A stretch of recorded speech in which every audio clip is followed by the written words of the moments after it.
Good. Hi, well thank you for coming, and I'm sure there are many people that will be flowing in the door as we speak. It's hard to compete with the snack section in the back, I'm sure. So my name is Renner Johnston. I'm an architect with Motivero Architects.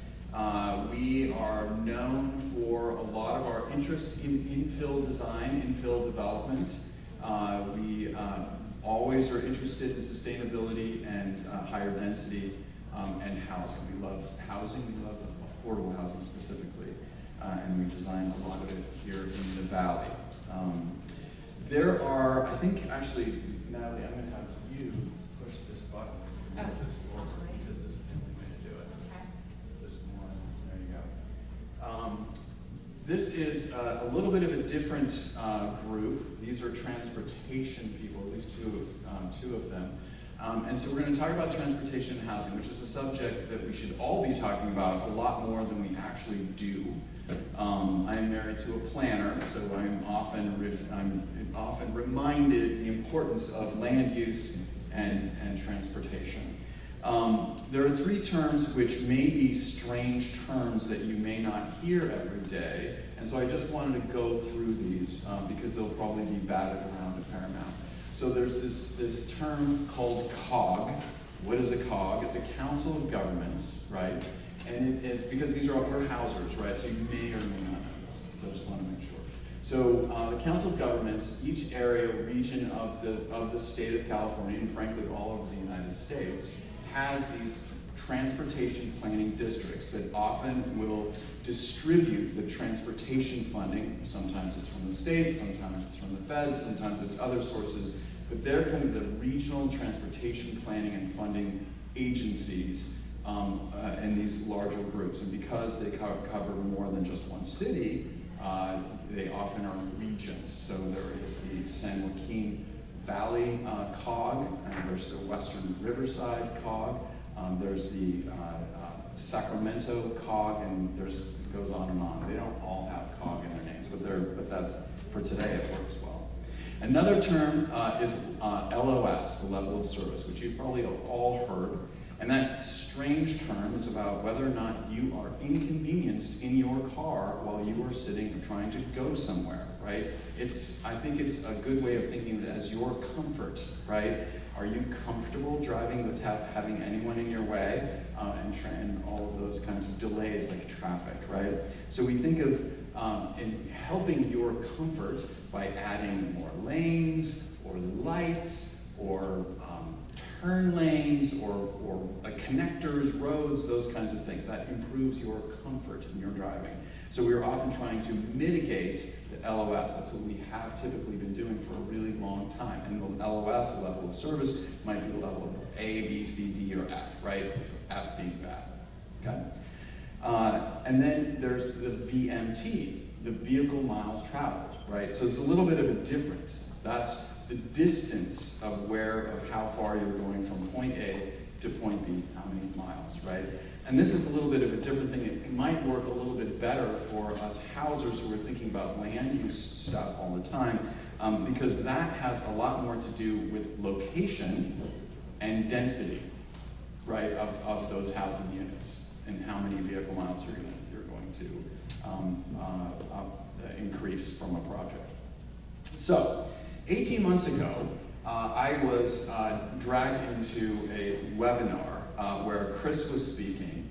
My wife insisted that I go watch this webinar, and because it's about VMT and housing. And in that webinar, I learned a whole bunch of really interesting things from Chris, right? The mitigation concept of VMT being allowed to mitigate.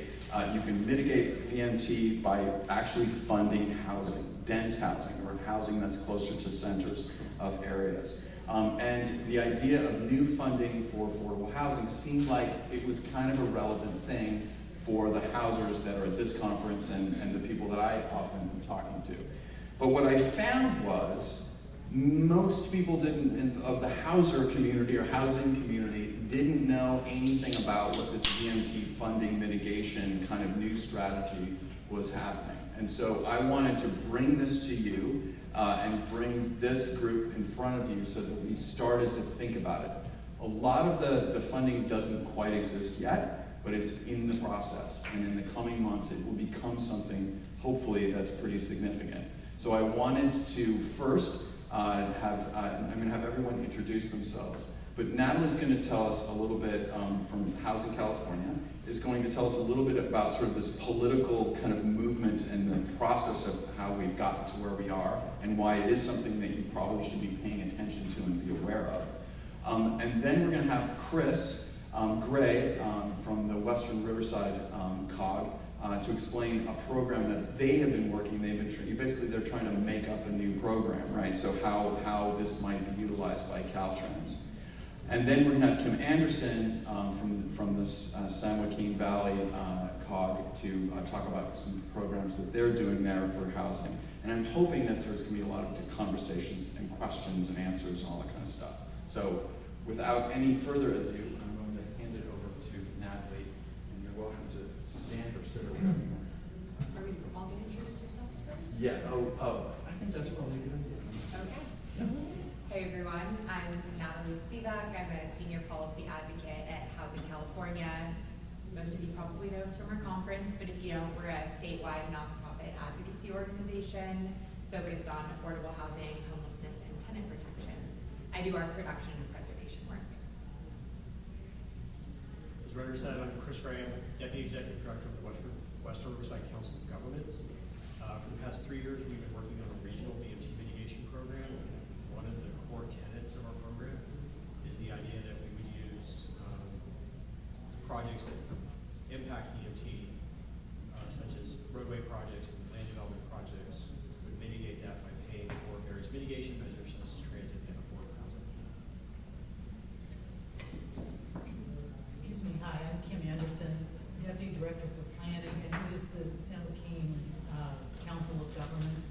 I should specify that it's not actually the San Joaquin Valley Council of Governments. Fresno COG will be very chagrined to know that we've taken them over. But I've been there for several years and run several programs, but one of our newest is the San Joaquin Regional Housing Fund. So I'll be talking a little bit about that today and how we think that might fit into this VMT picture. It hasn't started out specifically as a VMT mitigation program, but there's some interesting things afoot in that regard. So I'm excited to be here and talk to you.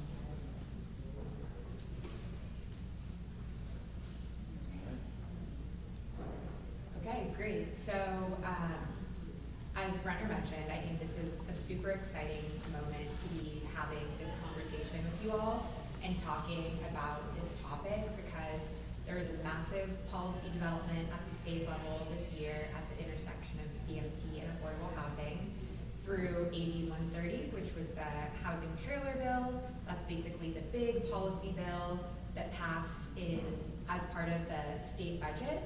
And what it does is it creates a new mechanism at the state level to direct VMT mitigation dollars to affordable housing near transit through HCD. And the reason I'm here to talk about that is because Housing California, together with the California Housing Partnership, worked on a bill that was the predecessor to AB 130. So basically our bill got folded into the housing trailer bill, which meant it got to pass even more quickly, which is great.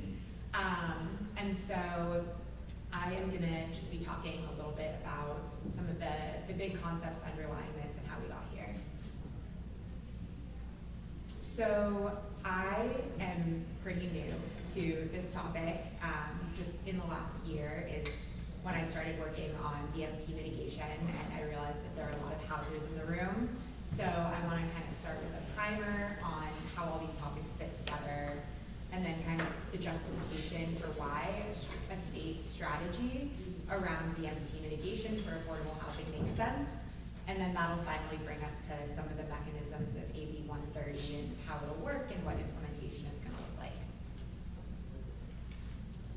So at a high level, this is all part of the CEQA framework. So when a new land use or transportation project wants to build something, the lead agency, which is usually the city, is legally required to mitigate the project's significant transportation impacts to the greatest extent feasible.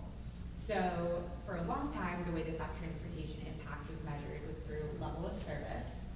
But in 2013, there was an important bill, SB 743 from Darrell Steinberg, that changed the metric for measuring transportation impacts from level of service to vehicle miles traveled, really as part of a broader effort to align this with the state's goals of reducing greenhouse gases and combating climate change. And SB 743 also made Caltrans the agency responsible for putting out guidance around SB 743 implementation and providing technical assistance. And then the other piece of this, so the SB 743 framework still leaves a lot of decisions up to the lead agency. And so, for example, I mentioned that these VMT mitigation requirements come into play for significant land use and transportation projects. So the lead agency gets to determine what that threshold of significance is that triggers the need to mitigate VMT. And then they also work with the project developer to identify the mitigation measures that will be implemented to mitigate whatever amount of new VMT has been calculated to result from that project. There are various different mitigation measures that can be put in place. One is avoidance, which is basically changing your project so it doesn't mitigate as much so it doesn't cause as much additional VMT in the first place. And then you can also do on-site mitigation, which are things like infrastructure or active transportation. And then you can also do off-site mitigation, which is often necessary because you just might not be able to mitigate enough VMT through the other options. And there are various off-site mitigation options, one of which is affordable housing, which is why we're talking about it here, but there are many that a lead agency and developer can choose. You could pay for free transit passes, you could add bike lanes. The next slide will show some of the other options too.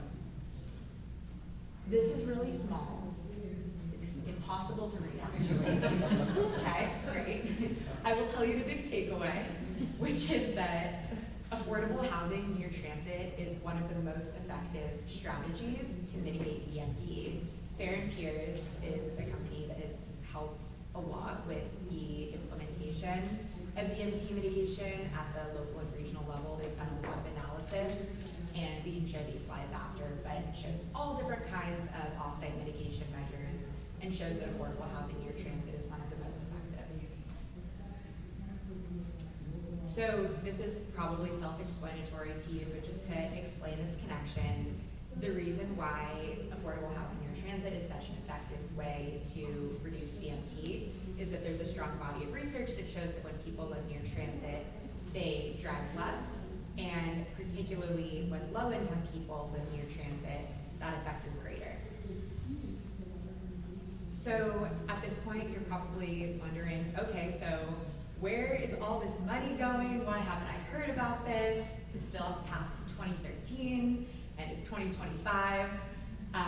So it's taken a really long time to get this off the ground, and I think Chris will talk more about the challenges of implementation. Caltrans didn't even release guidance until 2020, 7 years after the bill passed. One, because it's just really complicated to figure out how to actualize this in practice, but then also because there have been ongoing legal challenges to the concept of VMT mitigation broadly, because everyone that wants to build things hates it because it adds cost to projects. So VMT mitigation has been caught up in a lot of legal battles. We might get to this in Q&A if there's time, but since AB 130 has passed, there's been another wave of opposition from the trades that kind of puts the future in limbo.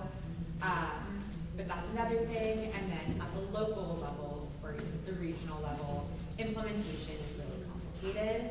And so it hasn't always been the case that a lead agency has wanted to figure out how to do this whole VMT mitigation thing. And so the only two places that have VMT mitigation programs in place right now are Western Riverside COG that we have here and the San Bernardino County Transportation Authority. So that takes us to why it's so important that we now have a statewide mechanism for doing this.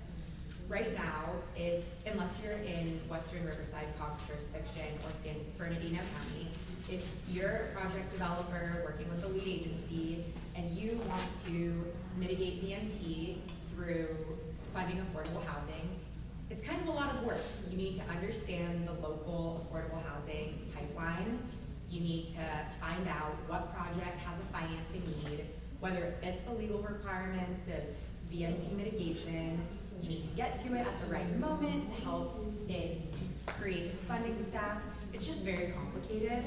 And the benefit of doing it at the state level is that the state knows how to do this, right? The state runs all kinds of affordable housing funding programs. It has experience running 2 affordable housing funding programs for projects near transit, specifically the Transit-Oriented Development Program that had funding for a few years, and the Affordable Housing and Sustainable Communities Program. So the state really has a bird's eye view of the entire affordable housing pipeline and which projects need funding, and there's a competitive scoring system, so we're making sure the best projects get funding, and so it can really do that coordination. And then finally, I think Chris will speak to this too, we are hopeful that having a state mechanism can give kind of like state-backed credibility to the idea of VMT mitigation that has really been holding up local and regional agencies from more wholeheartedly embracing VMT mitigation programs because they've been really scared of legal challenge. So hopefully this can provide some credibility. So now this finally brings us to the bill. So there were 2 immediate precursors to the bill. One was Governor Newsom's executive order N-224 in the summer of last year that basically declared the state's intent to more closely align its housing and climate strategies and really focus on infill housing development. And then the second was what I mentioned at the beginning, which was the bill that we co-sponsored with the California Housing Partnership and Assemblymember Wicks's office, AB 1244, that got folded into AB 130. So what the bill is, and I want to emphasize this, that's why it's in bold, it's an optional strategy to mitigate VMT. So it's not telling any lead agency or developer that they have to use the state mechanism, that they have to put money toward affordable housing. It's just supposed to be a easy and effective way for lead agencies and developers to put money toward affordable housing if they want to. So all autonomy over decision making is retained. But if they do want to, it's really easy. You can cut a check to HCD and the money will go to HCD's Transit-Oriented Development Program, which has not had money in it for a few years. The cool thing about the state's funding programs is that every time draft guidelines come out, a public comment period is offered, and so the public can weigh in on what those guidelines should look like within some confines of the legal restrictions around VMT mitigation. But that is the vehicle through which the funding will flow. And then importantly, there is a return to source mechanism. So both from a kind of practical and also equity standpoint, it's really important that the benefits flow back from the communities that are facing the additional pollution that will result from those vehicle miles traveled. So in the bill, there is a first priority for projects, affordable housing projects in the region where the land use or transportation project happened, in a location efficient area. Second priority to the same region. Third priority to an adjacent region. And then also importantly, the Office of Land Use and Climate Innovation, or LCI, will be responsible for implementation, so for releasing guidance, for setting the pricing for the program, which will be really important because that'll determine how attractive it is to contribute to this program versus mitigate VMT in the many other ways that you can. And then also LCI will be responsible for evaluating the program and making any necessary changes every 3 years. So I will stop there and pass it on. I think we're gonna do Q&A at the end, right? I think so, unless there are immediate questions.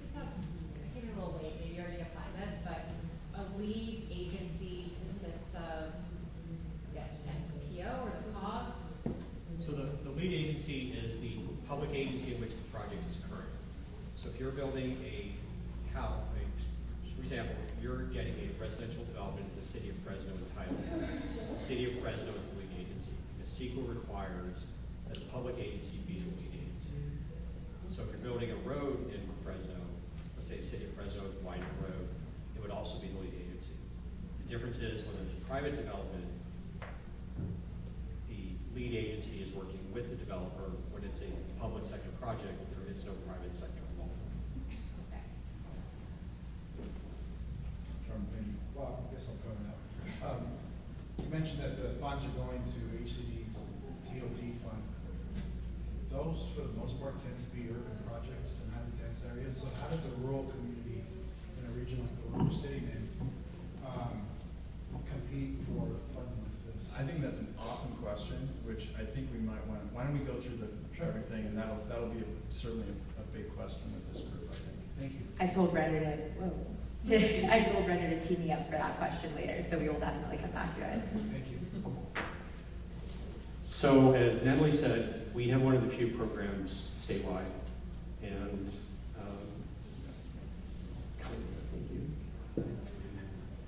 and so the way we have the program set up, and we actually have an adopted program.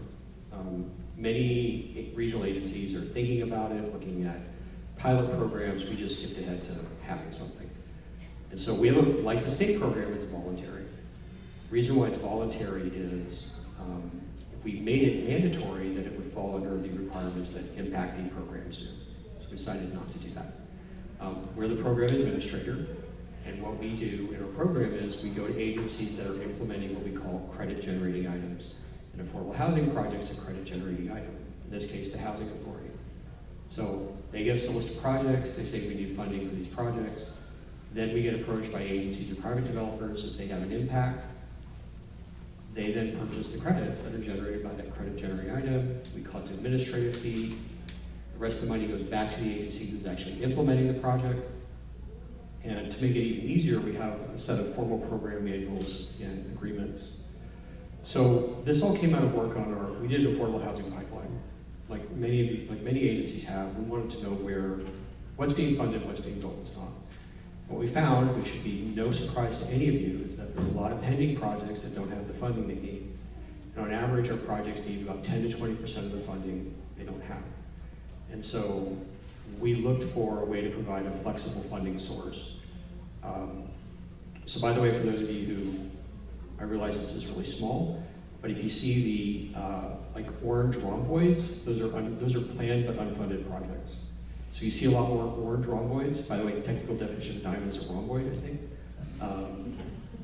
Versus the bluish or the greenish, those are ones that are construction. And so there's this huge backlog of project.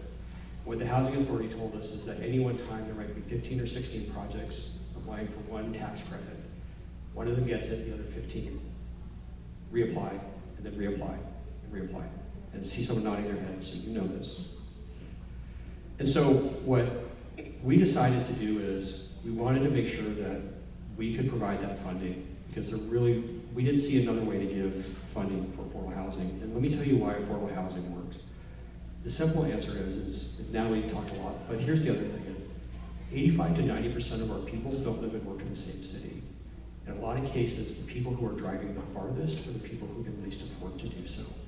So in many cases, we might have someone who's working a retail service job who's driving 30, 40, 50 miles one way to get to work. The reason why they're doing it is they can't afford to live where that job is. And so if you provide them with affordable housing opportunities, they at least have the option of living closer to their job. And that's why we're so passionate about making this work. So the way we integrate it is, it's even more straightforward than the state. The Housing Authority gives us a list. They tell us how much each project needs. We don't check it. We don't ask them to document it. They tell us. And so we need to know the total project cost, number of units, and how much they need. And then when the money comes into the program, we give it back to them. We don't give it with any strings. All they have to do is show us they built the project. Because to get the money, they have to sign a legal agreement saying they will spend the money and deliver the project. So 3 years later, if there's an empty lot, they have to give the money back. But if they build the project, I don't care how they spend it. Why do I not care? Because we're giving the money not to the developer, to the housing authority. And what do housing authorities have to do? They have all kinds of crazy rules and regulations on how they spend money in their public agencies. So by giving the money to a public agency, we're able to protect ourselves. And so that, and the other thing that's in our program is we're not picking the projects. The housing authority is picking the projects. They're deciding which project is very near, that needs it the most. And what they have told us they're going to do is, let's say they have a project, let's say they lose one of their funding sources is lost, this project needs the money. That's where the money's going to go. And so then that way we can speed up the project delivery. And so this is the same graph that Natalie showed, but one thing I also want to point out is affordable housing is one of the most cost-effective measures. Because again, here's why. VMT is one person, so one person driving 10 miles in a car is 10 VMT. One person driving 5 miles in a car is 5 VMT. So if that person who's driving 30 miles each way to get to work, that's 30 VMT. If they're 10 miles away from their job, that's 10 VMT. So that's why affordable housing has always been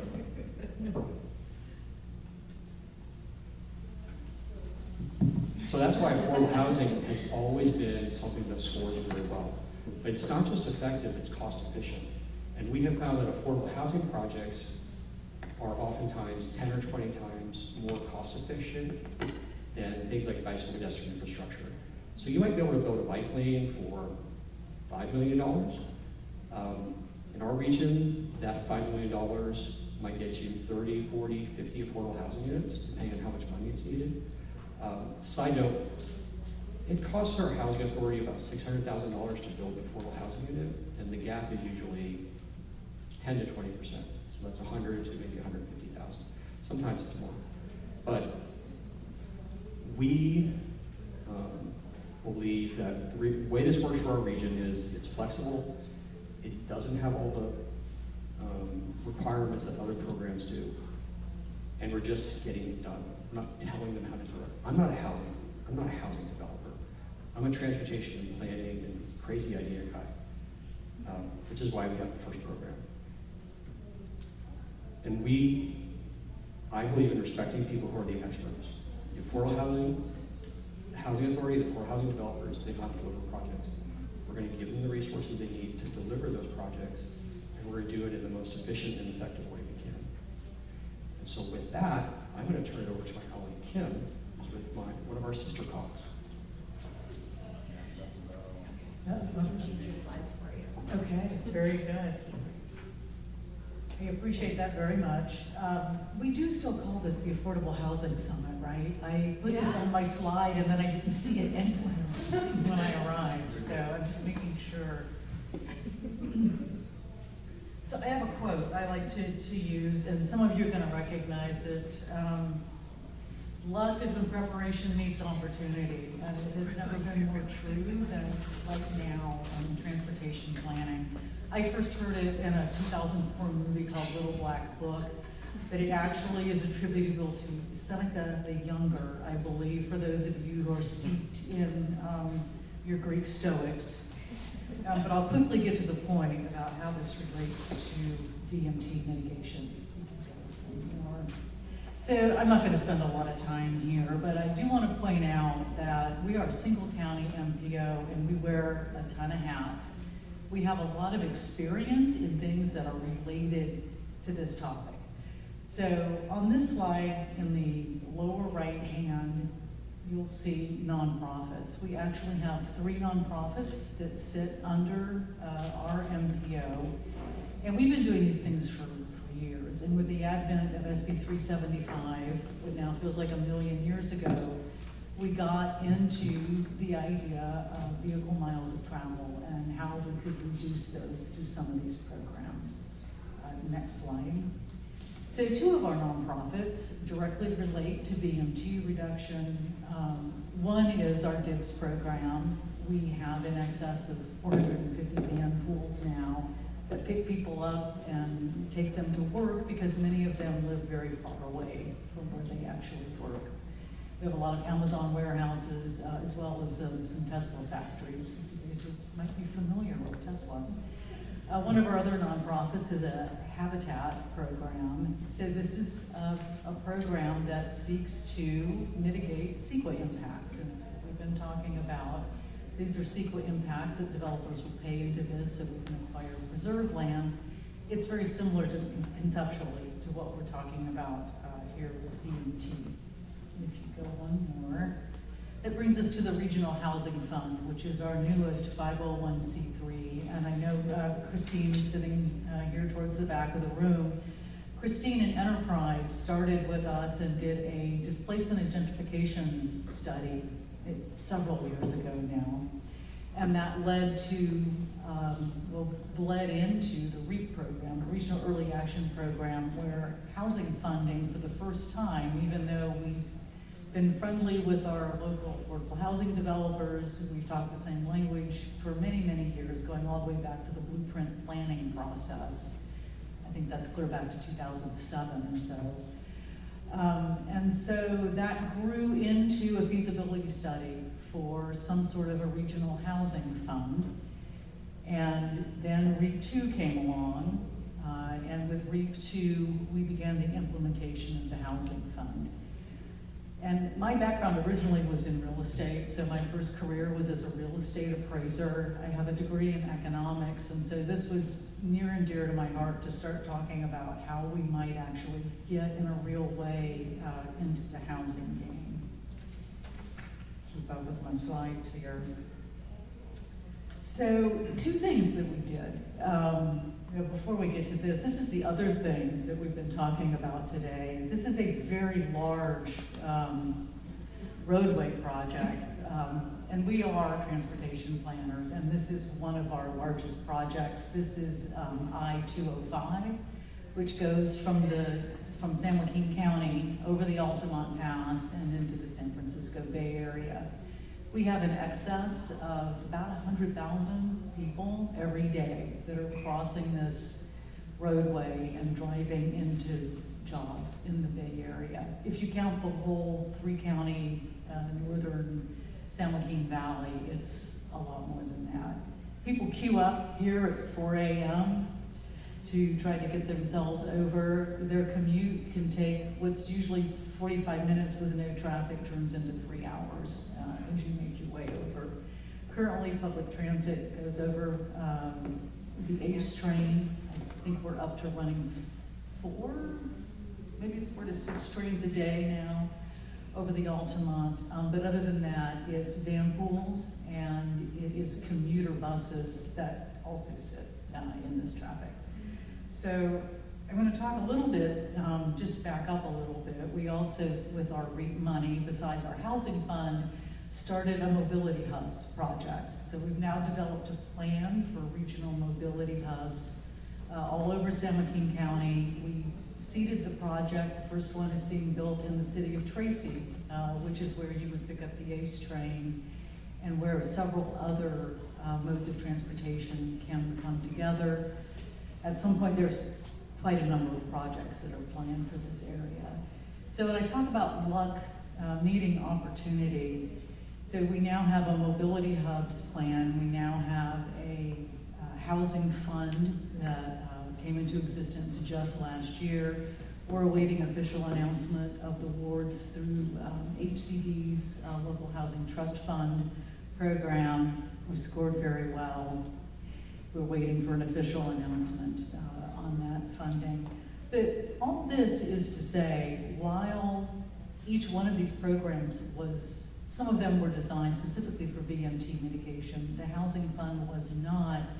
But what we're doing is knitting this all together with a project like this, or we're looking to add a lane for tolling as well as reserve a center median for transit. So we're trying to figure out how do we knit all of these things together. We can do good and perhaps help ourselves with VMT mitigation on our own project, for which we are the lead agency. And if you go one more. And this gets back to where Natalie started, to talk about all of the different ways you can mitigate VMT. What we're looking for is for these rather disparate programs to really coalesce together, because for our mobility hubs, it's at a transit station that already exists in the city of Tracy, where there will be multiple train options within a short proximity. The city of Tracy has done a good job of building up housing close by. Our local housing authority has a project very near, an existing project for which we also put shared mobility options in place. We also run a bike share program, pedal assisted electric bike share program, so we're planning on deploying those at this, and this will be our first mobility hub, where we are going to be adding real-time bus information. And it is also very near the I-205 corridor, which is also very near an affordable housing project. There are currently 500 units very near the corridor, very near this Tracy Mobility Hub, that we are hoping will do well, but we have a whole pipeline of projects that are now within the San Joaquin Regional Housing Fund. So this is a little different program that Chris is talking about, because we're looking to mitigate some of our own projects with this. But now with the advent of the state program that Natalie has talked about, we have an opportunity to think, well, how do we now knit this together with a new state program? And is it worth it for us to try to put some sort of a VMT banking sort of under the broader umbrella of the other things that we're doing? Or is it better for us to work with the state and figure out how we would layer some of these things that we're working on at San Joaquin Con? So that's our story in San Joaquin. And I will point out, Joan Martinez is sitting up here very quietly. She's been instrumental. She's our lead staff on our housing work. And of course, I always want to shout out Christine, because Enterprise does really, really great work, and we've been privileged to work with them on several of our projects. And I will point out, Peer and Peers, I didn't put their slide in my presentation, but they are part of our project team for both the I-205 project and for our Mobility Hubs project. So we've got a lot of synergy coming together around all these projects. And we're using Peer and Peers as well, so just want to get that out. When I used to work there, so. Oh, there you go. Disclosure. Well, so I'm going to ask a couple of questions, and I hope you guys will jump in as well. And if you all would like to ask questions of each other, that's fine. So I wanted to ask actually one of Natalie's first questions, which was, in the ideal situation, how much money are we talking about if we were to create this VMT mitigation bank, which is what the bill AB 130 allowed? How much money are we talking? Are we talking hundreds of thousands of dollars, millions of dollars, more? Any idea of what we're talking about from a scale perspective? I'm gonna give the most unsatisfying answer possible, which is it's literally impossible to know.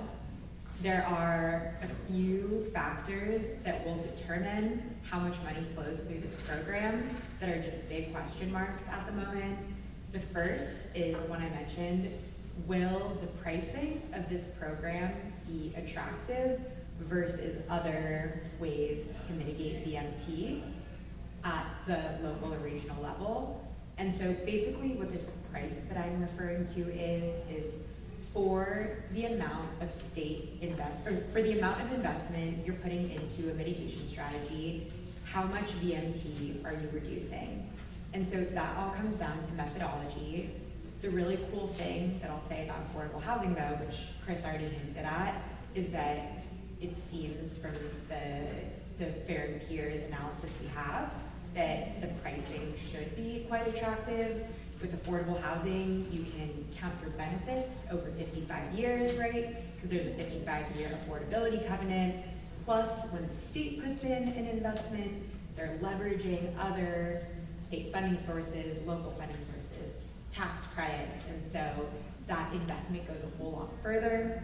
So a lot's gonna come down to LCI's methodology, so that's one piece. The second is, again, as I mentioned, this is an optional strategy in the toolkit, right? So is the lead agency and developer gonna choose this mitigation strategy? That is a question mark because every jurisdiction has its priorities for how it might want to spend these dollars. So as Kim mentioned, gap financing for affordable housing matters, but there are all kinds of other things that a city or a county might want these dollars to do, like mobility hubs, microtransit, voluntary trip reduction programs. And it's likely that, you know, once you get your calculation from the lead agency, this is the number of VMT that you need to reduce. Not 100% of that is going to be mitigated through affordable housing. It will probably go to a variety of strategies. And then additionally, another question mark is, you know, there are already a couple regional efforts, or I should say a couple of regional VMT mitigation programs like Western Riverside COG. So the lead agency and project developer will have a choice. Do we want to give our money to the state program or do we want to give our money to the local or regional program? So for all of those reasons, it is literally impossible to know how much money could flow through this. But you know, when maybe Chris, you can give an example. But yeah, curious, are you able to share like what is an example of a dollar figure that a project might need to mitigate? And maybe you can also explain why 100% of that doesn't necessarily get mitigated too. So we've actually calculated this out. And so we've taken real projects that we have. And so I'm going to throw out some round numbers. We built a lot of single-family subdivisions. I'm sorry, that's just West Riverside County. Not only, I mean, we built 2,000 multifamily units last year, but 5,000 single-family units. And a typical subdivision, 500 units would fund, the ratio is about 20 to 1. 20 market rate units will fund one affordable housing unit in our program. So 500 units subdivision, that would fund maybe 20 to 25 affordable housing units. We, as I said, we just in West Riverside County built 7,000 a year. So if we assume that people were entitled, and by the way, they're entitling faster than they're building. And VMT credits are due not when you build, usually when you entitle the project. So if we just assume we have 10,000 units, and it all goes toward affordable housing, that's 500 units. But here's the thing. Transportation projects generate a lot more VMT. So this isn't even a project Kim's talking about. One interchange generated has the same VMT impact in our region as about 2,500 houses. So it's absolutely critical that affordable housing be a strategy that Caltrans uses. Because for every interchange project and major state highway project, Caltrans is the lead agency. So it's absolutely critical that Caltrans prioritizes affordable housing as a VMT measure. Because doesn't the governor's executive order say that? Yes, okay, it does.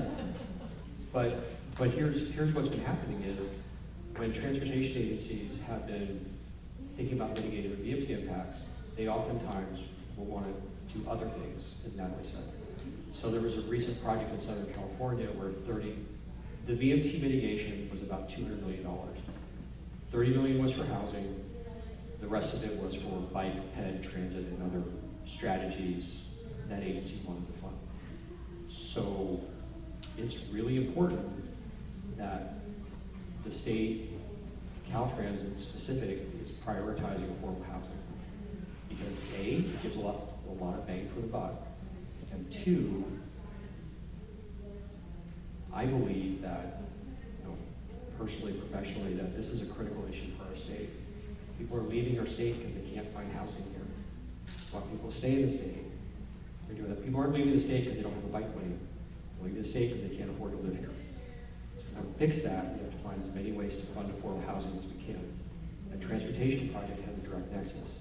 You widen a road, you generate more VMT. The transportation folks aren't happy with that. That's simple math. But the bottom line is if you want to really move the needle, whether it's done through a regional program or a state program, there has to be a strong incentive for Caltrans and the other transportation agencies to prioritize affordable housing. If you do that, you will get a lot more money coming through the program. If you solely rely on private development to fund the program, it's not likely to generate the impact it would otherwise. Betsy? Yeah, I have a question, and maybe you said this in the beginning and I missed it, but Chris, you mentioned that the VMT credit money is due at entitlements. So what is the trigger for projects to be mandated to pay for VMT credits? Is that through CEQA, or how is that triggered? So what happens is as you're getting your CEQA entitlements, you're doing an analysis and saying you have finding an impact. And so when you have an impact, and it's hard not, when you're building something that requires a CEQA analysis, it's hard not to have a VMT impact if it's at scale. Now, if you're building 20 apartments, yeah, that's not going to be a VMT impact. You're building 2,000 homes, yeah, that's going to be a VMT impact. You're building a 2 million square foot warehouse, that's going to have a VMT impact. So the way our program works is once you have that impact, you have to then lock up that credits for you to then say you don't have a VMT impact in your CEQA document and you've mitigated it. One of the really nice things about the statewide program is, I believe, it forces people to take VMT mitigation seriously.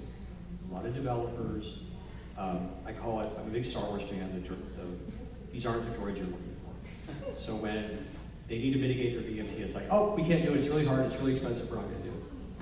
Well, a state program means that if you challenge that environmental document and say VMT mitigation is not feasible, the court can say, well, the state has a program, did you think about the state program? Did you use the state program? Did you cost out the state program? And so it has potential to really make an impact.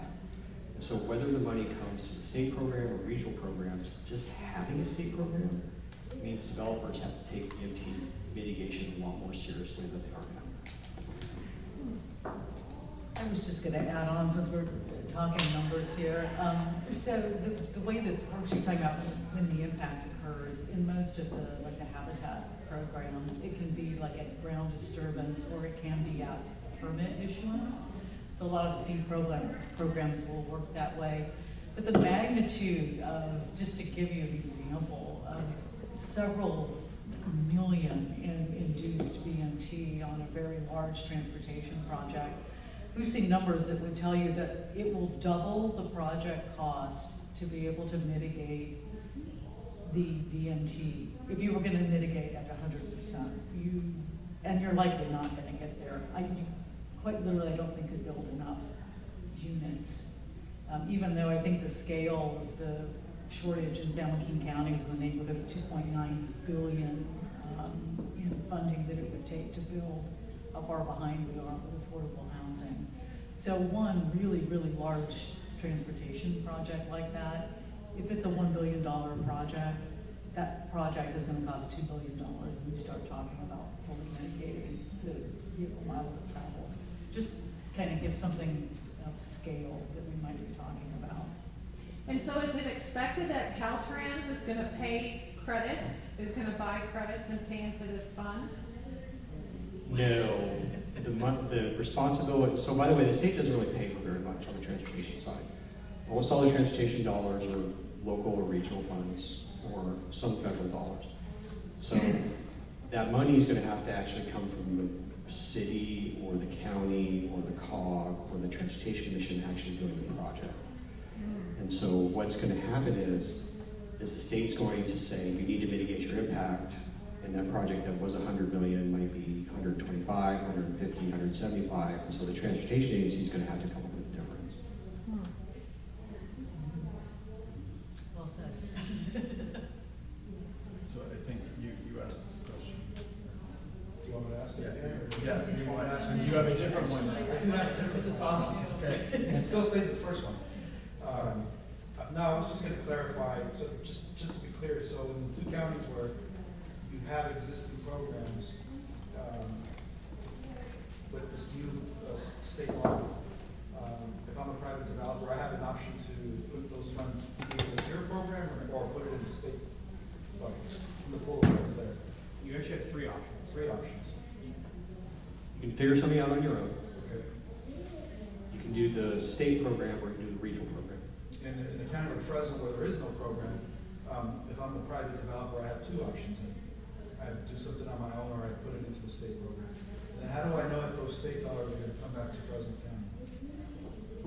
So that's the return to source mechanism that I mentioned. So the first priority goes to a project in the region. Well, actually, that's not even a priority, that's a requirement that at least the project go back It's a to. great priority. to Yes, show and back. at least an adjacent region, with first priority being to a location efficient place in that region. But additionally, I think you asked kind of a broader question of how are rural parts of the state gonna compete for these TOD dollars? Because I went back and I looked at the 2020 funding awards for the TOD program, which was the last time the state had money in this program. And most of the projects awarded were in the Bay Area or Sacramento.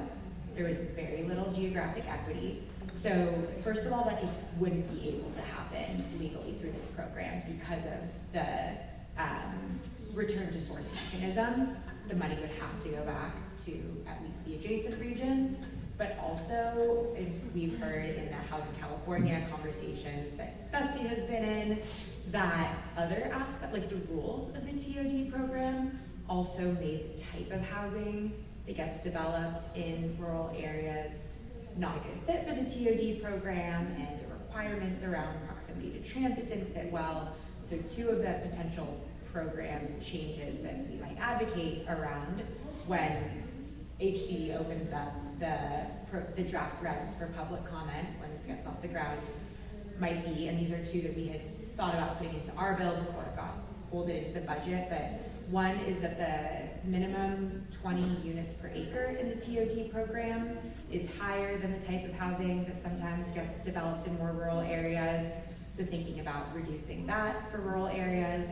And then second, the requirement was that the affordable housing project had to be within a quarter mile of a high quality transit stop, but we know that in more rural parts of the state, that is just unrealistic because people are spread further from a smaller number of transit stops. So we might think about expanding that distance from the transit stop to make the money work better for rural areas. Yeah. So, quick follow-up on that, if a developer contributes to the state fund, gave it the tiers you just mentioned, comes back to Fresno, if the developer's from Fresno County, comes back to Fresno County, then how do we know it comes, if that developer, let's say, is from Selma, how do we know that the money will go back to Selma and it won't just stay in the city of Fresno? Or if they're from Linden, and it doesn't make its way to Linden, but it ends up in Stockton. The housing projects or The mitigation. Mitigation. So like if you had a project in Linden that's paying into the fund, but there's not necessarily like a Guarantee that it's housing coming back to project Linden. that's back Oh. to Linden versus like the rest of the county. yeah, so I think the underlying theory behind why the money isn't required to go back to the city is that, you know, pollution that results from VMT doesn't just sit in that city, right? It goes into the air and it affects the nearby areas, it affects the region. So that's why investing the project back into an affordable housing project in the region is seen as is seen as enough of a nexus to be benefiting the place where the pollution occurred. And then also just like from a, I think, macro policy perspective, it becomes more and more difficult to efficiently get those dollars back out if you put more and more geographic restrictions on where those projects that are eligible to be funded need to be. So that also provides the flexibility to both meet that equity goal and also have efficiency in the program. I'll just throw this out there with the SGCA, affordable houses, sustainable communities, they have the rules set aside. I wonder if something like that could be adhered to, provide more assurance for rural communities to benefit from this as well. Yeah, I feel like that's something. When we the guidelines consider. come out as a comment to. Yeah. I would also add that you don't actually have to have a regional program to do something similar to what we have. You could actually do it on a project-by-project basis. If you have development that's generating VMT, there's no reason that on a case-by-case basis you couldn't connect them with an affordable housing You just need a list, here's what you need to know. How many units and how much you need to do those units. Because there's enough data out there between the capital manual that you can estimate the VMT benefits of an affordable housing project. We're able to do it with a lot of exactitude, because we have models and other things like that. But there's nothing to say that you can't use off-the-shelf or available information to do that. So the logic's the same. You just need to have something that's generating impact, and you have something that's going to take the money. And if you already have a housing authority or some entity which is directing the money, it will work the same way. But I will say this, traffic is regional. Half the people in Southern California do not live and work in the same county. We have people who, as I said, travel a lot. For our cities, an average of 20 to 80%, 50 to 80% of the trips that start in the city do not end in that city. So that's why VMT is regional. That's why it makes sense, we think, to look at affordable housing as a mitigation measure on a county-wide basis. And actually, the problem we're running into so far with Caltrans is they're requiring for transportation projects the mitigation be exactly where the project is. And that's a big problem, because affordable housing projects are not necessarily right at interchanges. And so one of the things that we're advocating for is, and one of the things you all can help us with is be that voice to say no. Don't take that approach. You've got to think about this regionally. If you want to move the needle and get these projects built, you've got to be flexible. You got to people who are the experts do the experts. Caltrans isn't affordable housing experts. You guys are. You need the money to do the projects. You're the ones who can prioritize them. You're the ones that can deliver them. So you've got to have the flexibility. And HCD as well. They're the experts. It's not like Caltrans dictate housing policies in the state. I think Christine, I was going to just add something, but go ahead. Well, I'm curious, maybe for Chris, do you have a process for ranking projects, or is there sort of a built-out pipeline? Do you have multiple projects coming to you requesting? Yeah. So the answer is we don't rank them because we're not the experts. Housing Authority ranks them. So we're not going to step in and say, and we're not going to have a 97-point criteria. We're not going to have all these guidelines. Because again, a fundamental basis of our program is we're going to let the experts be the experts. We're the VMT mitigation experts, not the affordable housing experts, not the transit experts, not the bike ped experts. We're going to stay in our lane and do our thing. And we're going to let the housing authority decide what's get funded when, what priority they want to put in, what projects they want to put in, what projects they don't want to put in. So I have a follow-up to that, because at least in San Joaquin County, the housing authority is a developer, just as there are other private nonprofit developers. So I could at least foresee an issue where your competition is essentially prioritizing, what advances. And maybe that's not the case in Riverside, I know. In Riverside County, the housing authority is really the intermediary. Yeah. So they're passing the money on to the private developers. So we're not dealing with private developers directly. Got it. We're dealing with the housing authority. So they're the ones who, our housing authority is great. And I realize not everyone has the same housing authority, but they're the ones taking the money in, because they're also able to take money in from other sources. They can see the landscape, and we talk to them. And let me just say this as a side note. I'm not surprised when affordable housing doesn't get built. I'm surprised when it gets built. I can't imagine it. There's a reason I don't do this. It's hard. It's really, really hard. I don't know how you do it when you have 19 different funding sources. They all have different requirements. And anyways, we don't want to add to that. And I'm very serious about that. We need to let the people who can best make those decisions make those decisions. So that's why we support the statewide effort. That's why we support regional efforts. And we've got to, if we're going to fix this problem, and it's been a problem a really long time, we've got to let the people who need the money make those decisions. I was going to add just kind of a smart aleck comment just at the end. The concept of regional VMT. I'm sure that most of the cities, were you to say, if the VMT mitigation money comes back and is at the county level, then maybe the regional housing needs should be at the county level too. I think a lot more cities would be okay if the money that they were paying into a housing fund, if the housing went somewhere else, I think they'd be okay with that as long as the RENA numbers were being looked at the county level too. The problem comes in is each of the cities has their own regional housing needs allocation numbers that they need to meet.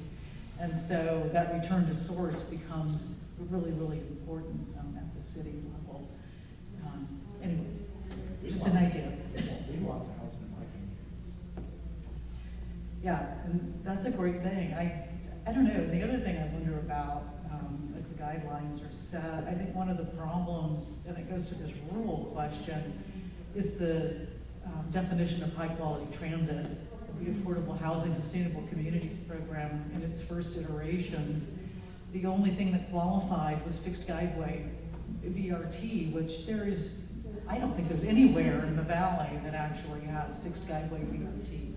Stockton had one of the first true VRT systems, I think, in the valley, and it was certainly not fixed guideway. But it can work, right? Like you can formulate a program that works for rural areas, San Joaquin Valley, because now these like program criteria leads to a lot of dollars coming here, right? It does, indeed. Kind of a technical sequel question. So, I guess, is the thought with this new program is that this is now considered feasible VMT mitigation?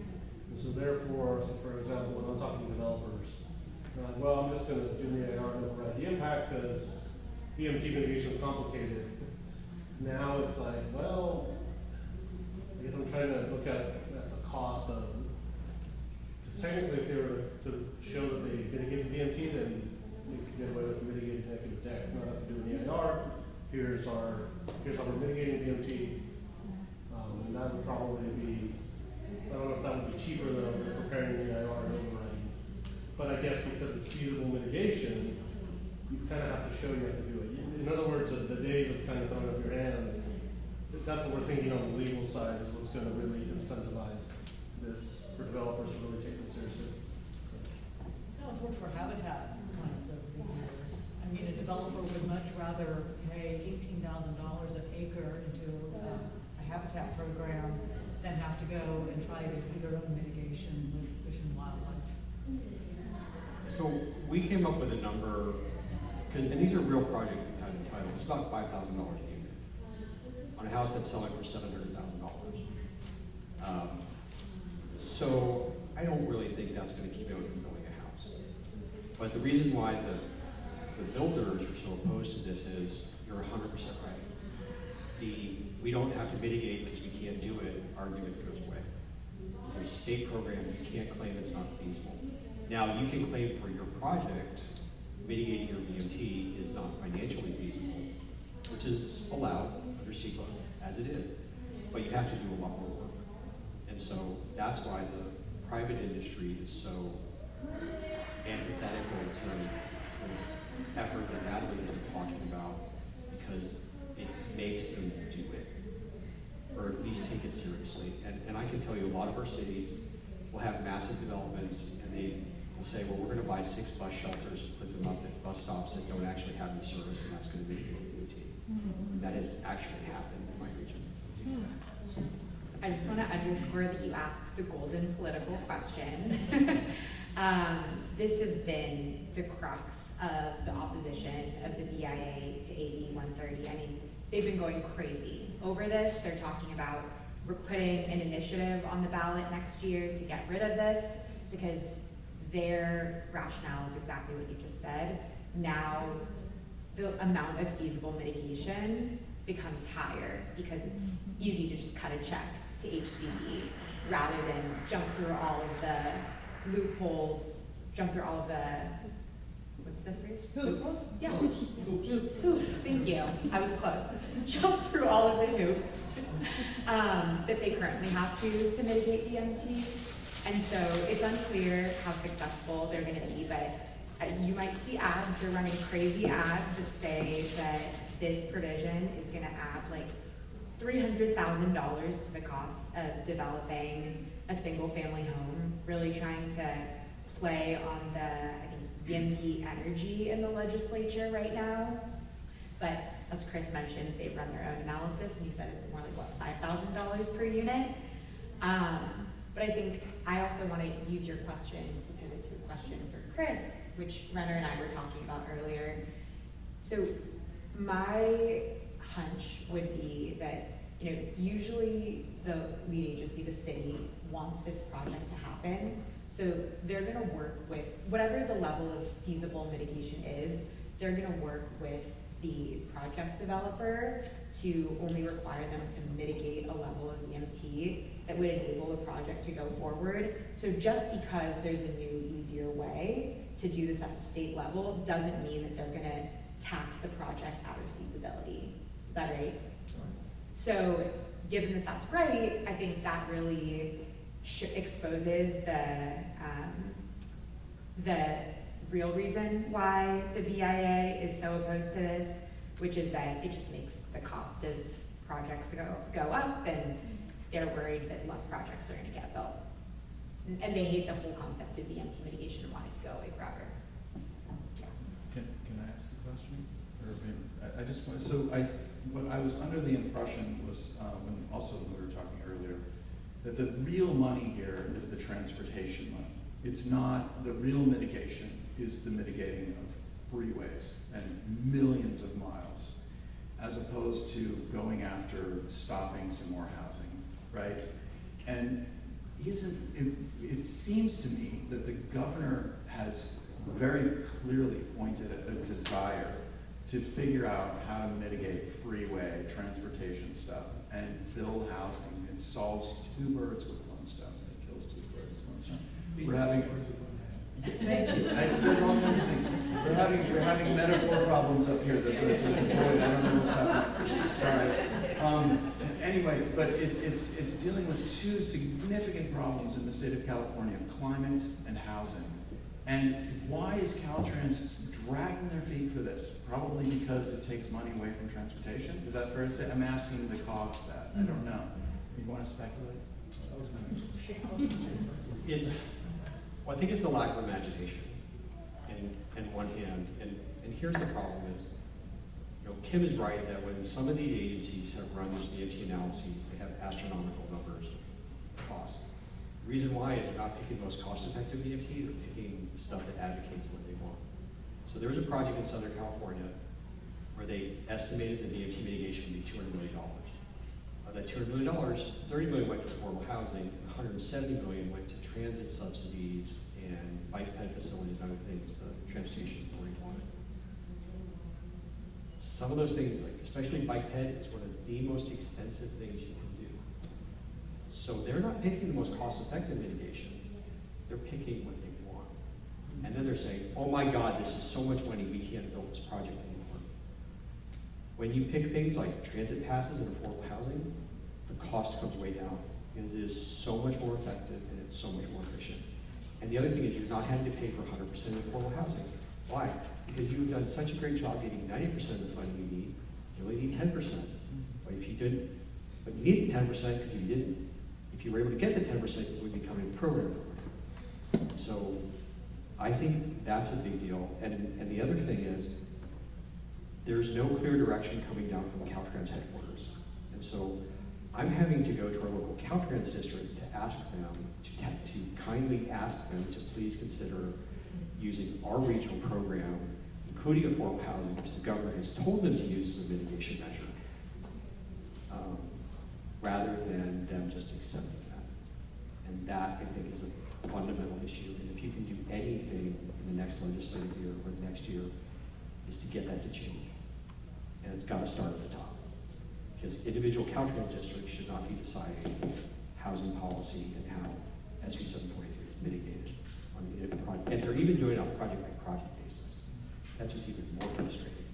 You could have, we probably have 6 interchange projects, large interchanges. They're all between $50 and $100 million each. And Caltrans is looking at VMT differently for all of them. Because it just matters who's reviewing it. On the heels of that comment, what do you forecast for your peers around the state, other COGs? Do you think they're gonna do what you've done and create their own programs, or do you think that, I mean, they're probably waiting for this to become a thing, a tool, but, I have been to every event I can go to talk about my program. And I've actually met with some of the COGs in the state and given them my stuff. And say, I don't care if you take our stuff and cross our name out and put San Joaquin COG or It's a good way to do it. Fresno COG or Say COG or whatever you want. The problem is transportation people, especially engineers, are very risk averse. And for some of them, they're dealing with political issues, and they're dealing with, you know, it's actually easier for us because we don't have some of the political dynamics, but I've talked to some of my colleagues around the state, and when they talk about having a program to mitigate VMT, they get pushback from board members who don't want there to be greenfield housing. They only want infill housing. They don't want the idea that they're gonna have money from their agency go towards facilitating this development that they don't want. And so that's a political dynamic you have to run into. We ran into a little bit of that, but the big thing is just, it's new and it's different. Like, think about something like, you know, a secret document, you have to analyze visual impacts. I always thought that was hokey, by the way. But over decades, they kind of figured out how to do it. Everyone knows how to do it. Same with air quality. It didn't just come out of nowhere. They worked through it, and there's accepted principles. And I think it's just a matter of time before everything settles out, we all agree how it's done, and then things can move forward. But what I don't want to do is wait 10 years for people to decide that, yeah, affordable housing, gap funding for affordable housing is a good idea. I want it to happen now, because it's needed now more than ever. I think you had a question. Oh, are we on? Well, one last question. I just wanted to know how are regions being established? I don't know if that was covered already, but when you say a region, are you talking about a county? Like, how are you divvying up the state essentially? Depends. Do you know the answer in the context of AB 130 either? of you? No, I do not. Okay, I realized in the middle of this presentation that I didn't know the answer, but I can find it for you very quickly. Yeah, after I guess this. just my concern is like for MHP, I was looking at MHP recently via HCD, and the region there is very broad. It's like North South SoCal, and all that. I think you mentioned it maybe earlier. Like all that money was going for San Francisco. So, like how we're being lumped in, I think especially for the Valley really matters because, you know, like you said, we can't compete with a project like in San Francisco that's has a bus stop right outside the front door. You know, so that's it.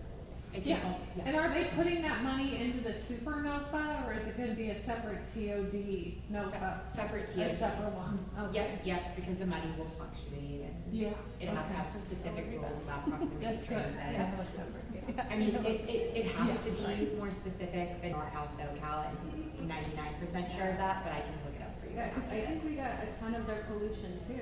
So if we could get a little bit more money. Fair, that's a good point. Now you're getting something. yeah, there's a lot of better than All right, well, I think we have to wrap up, but I do want to point out this is one of the few panels, perhaps the only affordable housing panel I've ever been to, where we were told, Chris said it, that this affordable housing is the least expensive option. Yes. Right? That is the best investment for the smallest amount of money for the maximum amount of something. You don't hear that ever in any other panel, okay? We will, so hopefully you will talk to your COGs and help them think about this a little bit more. And hopefully, or plug for Housing California, will be able to come back with LCI, with their new regulations and real plans. We wanted them here today. They couldn't come because they don't have any plans yet. So they're going to figure them out. So hopefully in the next few months we'll be much further along. Thank you all. I think they should fund us.